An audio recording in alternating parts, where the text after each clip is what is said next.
And trust me, that was also one of the best feelings in the world. And like many of you guys and gals in this room, I'm sure you can remember your first semester and how either crazy or rough it was, right? For mine, it was pretty tough. I was having 3.5 cups of coffee a day, sleeping only 4 to 5 hours a day. Not to mention I was working 3 jobs, and I had swine flu and flu all in the same semester. I mean, my first semester was a struggle. But I'm sure we can all reminisce about our first semesters, and we all struggled a bit. But I mean, that's part of the Nova experience, right? It's kind of our like induction period. And by the end of my first year, I would venture into my first leadership position as an orientation assistant. And see, Tiffany Lang, the student activities coordinator,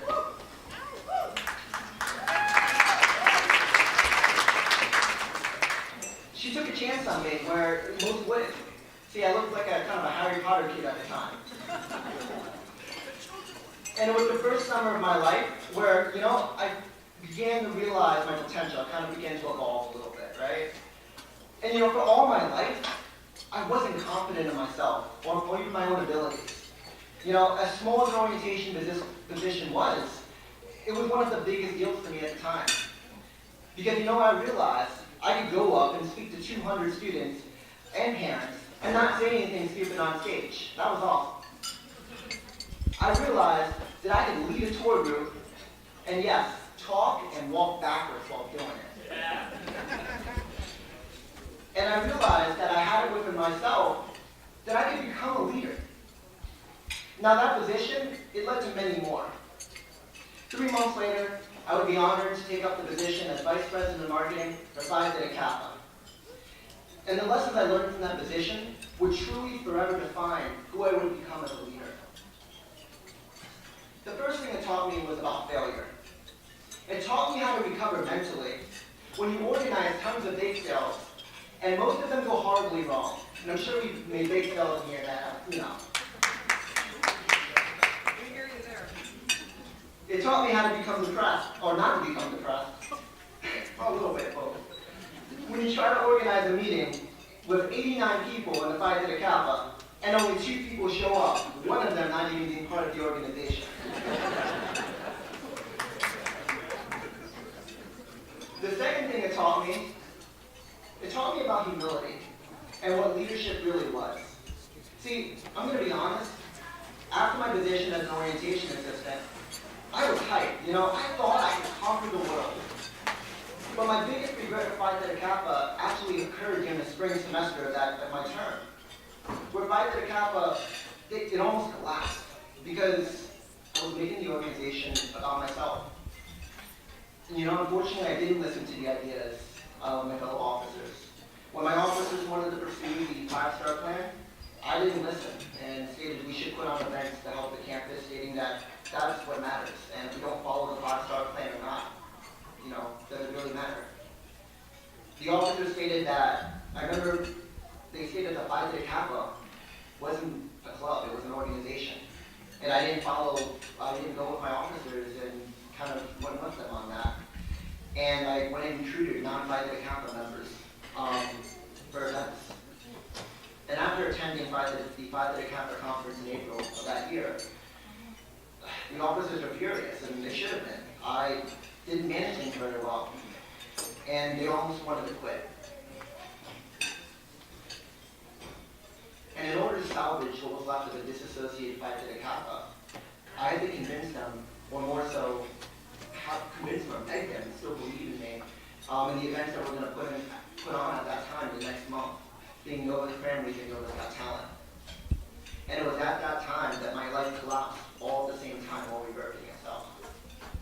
See, at the end of the day, Nova's Got Talent and Nova Cram Week, they would turn out to be very successful events. And this success would humble me. Because if it hadn't been for the student organizations and Phi Theta Kappa and all of us coming together through the Nova Club partnership at the time, those events wouldn't even become a reality. See, and it was at that time that I realized what use is not being humble. Trying to control an organization and not listening to others, especially if it meant that very organization would just disappear when you were gone.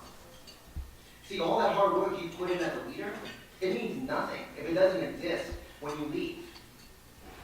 And looking back a year and a half later, since graduating Nova, I can say that the legacies that my friends and I built, and seeing it still there, doing better, and then our generation, like 10 times better, was the best feeling in the world. It means that we made a difference. And I'm very grateful that Phi Theta Kappa, that they believed in me. They believed in me to give me that second chance, because I didn't deserve it. And see, in my experience in Phi Theta Kappa, it taught me that you can't leave a legacy on your own. Leadership is never about the leader in it. And the only way to leave a legacy is to develop those you lead. And see, the legacy we leave is how we change the world. And through that realization, that was the first time I truly began to become a leader. My second story today is how I made my dream a reality, my dream career. See, I'm sure all of us at one point in time, whether we be adults in this room or students, we've asked ourselves, what do I want to do? What do I want to major in? Where do I want to work after college? I'm right, aren't I? I mean, come on, give me an amen, or hey, or no, whatever you like to call it, right? There are so many people, who choose a career based on what others feel they should do, rather than what their heart says. And it makes sense, because you know what? We gain our degrees, and we marry our career. So if you screw up the dating process, right, then marriage is going to be a mess. And see, one of the biggest advantages coming out of Nova as a transfer was that in the 3 years that I was there, leadership helped me figure out what I wanted to do. At 17 years old, I actually wanted to be an attorney. It's funny because Tiffany actually said that in the car today. Not a good liar, so I couldn't be an attorney. Or not good, yeah. You have to represent your client, right? However, I learned that in the first year, working at that law firm, well, number one, don't get into a divorce. And second, I didn't want to be an attorney. I started Nova as a business administration major. And I'll be honest, I had no idea what that even meant. See, my goal was to get my degree and become a manager of something. And see, manager is a cool name, why not, right? And it wasn't until I joined the Phi Theta Kappa as the vice president of marketing that I realized that number one, I like being loud. Number two, I can market an idea and gather a ton of people around it and make that idea a reality. And so I added marketing to the title of manager. So now I was marketing manager. I got a promotion. And then I went into my last year at Nova, where I took a partial gap year. And I did two things that I never thought I would do. The first, I co-founded student government with Shira Daniels and became its first president. Second, I would start 5 different entrepreneurial projects, from selling textbooks to selling pashmina scarves to selling school supplies and backpacks. I'll make a joke, I was definitely an entrepreneurial hustler. For these activities, well, first, I realized that I really liked that through student government, I could develop people.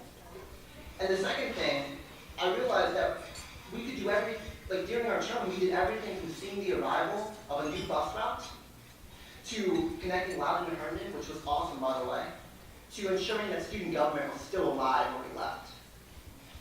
And the entrepreneurial activities, they made me realize that I loved that I had the freedom to choose the projects that I wanted to choose to develop people. And learning to lead at Nova helped me discover my dream career, which was entrepreneurship.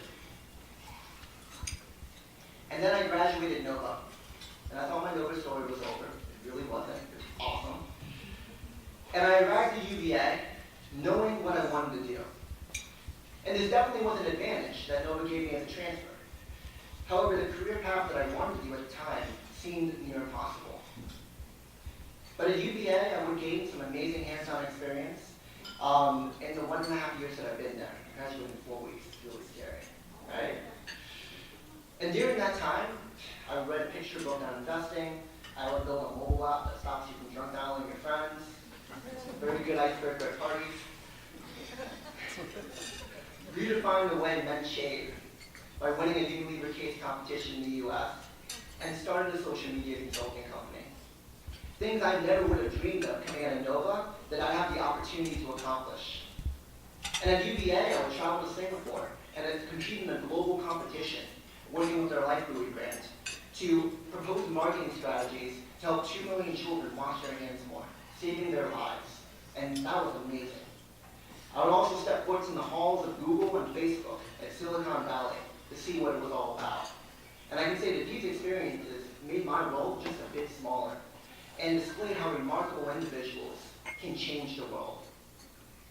But even with all of those successes, it wasn't until my life crashed last fall where I began to doubt whether I should take up entrepreneurship. See, not to mention, throughout all my experience at UVA, most of my peers, they either went into consulting or Wall Street through McIntyre. And that's awesome, right? But that's not what I wanted to do. They went out and went to Wall Street and consulted to take a stable job. And similarly, a majority of adults around me, they advised me, take that path as well. And I realized that at that time, even though I wanted to pursue entrepreneurship and it was hard, that I was taking a road that most didn't travel. And trust me, that scared me to death. I asked myself, why wouldn't I be stable and accept a job paying, at least $50,000 a year? Why wouldn't I put off entrepreneurship until later on, rather than pursue entrepreneurship now? Why was it worth sacrificing job security for the choice to lead your life? And it was at the end of the week where I arrived at the answer while talking with my mentors, my pathways counselor, Mr. DeLeon, to Tiffany Lang, where I decided to pursue entrepreneurship after college. And I did this for 3 reasons. The first one, I realized that waiting a few years to do entrepreneurship, it didn't make sense, especially if I was trying to lead my generation. The second, while it was harder to make that $60,000 a year coming out of college, I knew that I would at least get halfway before I graduate, and that I would work towards making that and more when I graduate the next year. And that's what entrepreneurship is about, right? And third and foremost, through leadership, I realized that I enjoyed developing people. And as an owner of my own company, I could also develop my employees and launch them to their next stage in life. And that made me really happy as my career choice. And this realization would give me power to what I was doing, where the projects I would pursue following college now had purpose. See, Drunk Note, that app that stopped people from drunk dialing, is going extremely well. And now we're catering the app to visualize drunk behaviors and help prevent drunk driving.